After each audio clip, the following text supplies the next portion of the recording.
চলো আজকে আমি এয়ার সাইনের রিডিং করতে চলেছি যে তাদের এই জুলাই মান্থটা কীরকম যেতে চলেছে। সো এয়ার সাইন মানে হচ্ছে মিথুন, তুলা এবং কুম্ভ রাশি, জ্যামিনি, লিব্রা এবং অ্যাকোয়ারিয়াস। ওকে, তো তাদের এই জুলাই মান্থটা কীরকম যাবে চলো আমি তো দেখে নেব।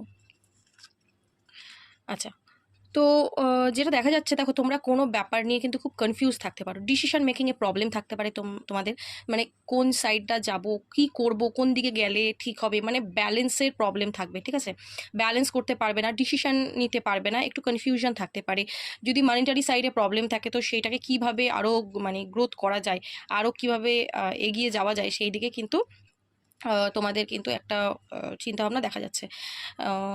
দেখো টাওয়ার কার্ড এসছে, তো কোনো কিছু সাডেন কিন্তু তোমাদের পসিবিলিটিস তোমাদের লাইফে অ্যাট্রাক্ট হতে পারে। মানে ধরো হঠাৎ করে তুমি কিছু পেয়ে গেলে বা হঠাৎ করে কোনো কিছু তোমার ক্ষতি হলো, তার মানে কিন্তু এটা নয় যে তুমি কোনো কিছু হারিয়ে ফেললে। ঠিক আছে, যদি তোমাদের সিচুয়েশন এখন এরকম চলছে বা জুলাই মান্থের ফার্স্টের দিকেও যদি এরকম হয় যে হঠাৎ করেই তোমাদের কিন্তু কোনো একটা লাইফে প্রবলেম আসতে পারে যেটা তোমাদের কনফিউজ করবে। ঠিক আছে, সেটা রিলেশনশিপে হতে পারে, কেরিয়ার সাইডে হতে পারে, ফ্যামিলি প্রবলেম হতে পারে, একটা ঝটকা যাকে বলে খেতে পারো, কিন্তু সেটা থেকে কিন্তু তোমাকে বেরোতে হবে। ঠিক আছে, এখানে দেখা যাচ্ছে তুমি কিন্তু নিজেকে একটুখানি স্টাক করে রাখবে, নিজেকে সব কিছু থেকে দূরে করে রাখবে বেশ কিছুদিন, এবং প্রচণ্ড ভাবনা চিন্তা করবে যে কি করব, যার কারণে ফার্স্ট কার্ডটা কিন্তু কনফিউশনের কার্ডটা এসছে।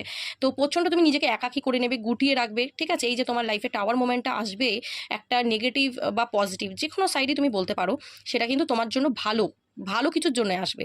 ওকে, এবং তুমি সব কিছু থেকে নিজেকে সরিয়ে গুটিয়ে নেবে, একাকী করে নেবে, প্রচণ্ড চিন্তাভাবনা করবে যে আমি কোন দিকে যাব, কি করলে আমার এই রিলেশনশিপটা ঠিক হতে পারে, কিংবা আমার ফ্যামিলির প্রবলেমটা ঠিক হতে পারে, কিংবা আমার যে কেরিয়ার, আমার যে জব বা যেরকম যে প্রবলেমটাই তুমি ফেস করবে না কারণ সেটাকে নিয়ে তুমি প্রচণ্ড ভাবনা চিন্তা করবে দেখা যাচ্ছে, যার জন্য কিছুদিনের জন্য তুমি স্ট্রাক থাকবে মান্থের প্রথম দিকে।